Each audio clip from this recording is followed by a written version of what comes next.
That's right, Torrance. Drivers behind the lines. Let's get this underway in 3, 2, 1, go! 254 running their dropper auto does manage to grab that first note, but 604 grabs the second. As they're splitting in the middle, there's one note left in the midfield.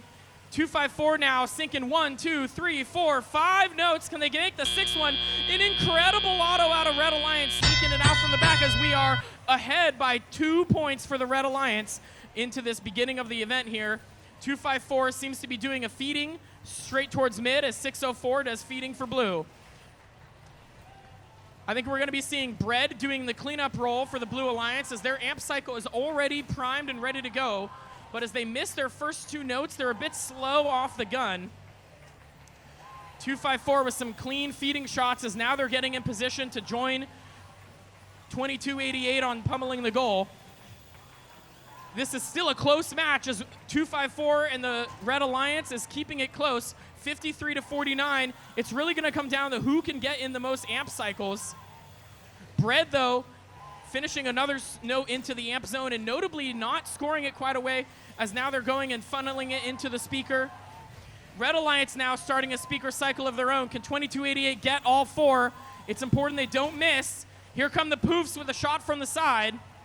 Bread, though, already finished that cycle and is starting on another. These feeds from 604 have been chef's kiss perfect.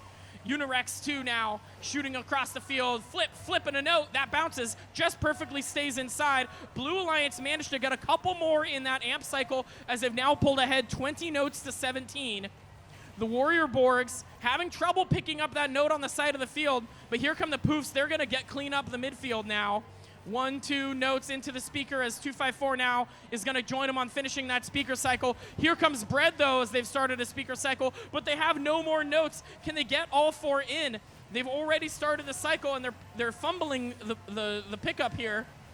254 and 2288 managed to get 3, 4 into the speaker. He has a big impact here between the Warrior Borgs and Unirex. Unirex looking for a note.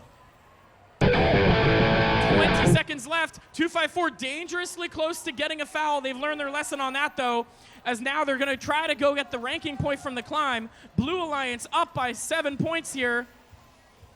As here comes a trap coming out of Bread. 604, a trap coming out of 604. 254 gets a trap for Red, but only 1 climb is going to be an unfortunate with the Warrior Borgs not off the ground there and 2288's climber not taking them over the finish line. It's looking to be like a win for Blue. Unfortunate for Red, but I'd really commendable to the Red Alliance keeping it so close despite the powerhouses on Blue.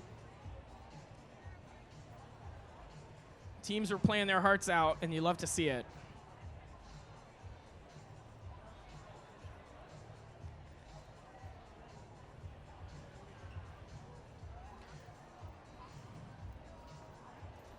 Let's see the scores for Qual 40. It's the Blue Alliance, 119 to 104, and 4 ranking points to 0 is a big blow to 254. Losing the match, not getting the melody, not getting the climb. They went from rank number 2 to rank number 4, still in not the worst position. RSN, what do you think about that? Red Alliance getting no RPs there. 254 moving down 2 spots because that, despite that, that match was within their grasp for a good part of it up until the very end, it seems. Yeah, I mean, we went into it thinking that Blue had the advantage in terms of firepower. 254 comes out and starts playing a feeder strategy, which is not something that they've really done a ton in the last few events, but I think given the makeup of the teams kind of made sense. Yeah. Unfortunately, Red Alliance just wasn't able to get all 25 in the goal by the end, and at the last second, 254 goes up, puts in the trap, and you know, none of the other teams are able to get up and get that climb. So there you go. Yep. No ranking points. Yep. So that's just going to happen sometimes. It is, and you know, this game is peculiar compared to a lot of other first games because you can't really do a whole aspect of the game until you do another part, right? You're looking to get your notes in the amp. So if you end up blocked behind that part of the game, not able to get your amp filled up to score into your speaker, you can put you down by a lot of time and kind of give you a disadvantage. Yeah, and I mean, that's, you know, Red went out there and they played their best. Unfortunately, they weren't able to come up with any ranking points. But that takes nothing. Like Blue won the match, and they deserved to win the match. Totally. They went out there and played really well. Quicksilver and Red did exactly what they needed to do. And sometimes you just go out there and you just need to execute your game plan, and that should be enough. And that's exactly what happened in that match. They didn't have to do anything crazy. They just needed to go out there and play their game. Exactly. Let's take a look over here for qualification match number 41.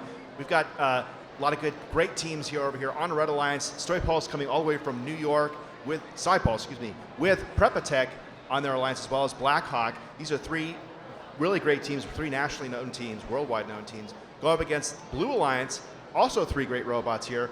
Maybe a little bit less known in the wider sort of first sphere, right? Yeah, so none of the teams in this match are currently ranked in the top 8. Yeah. The Lambot is currently in 13th. Everybody else is sort of in the middle of the pack. So we're probably going to see some movement in the rankings after this, if anyone can pull off 4 RPs.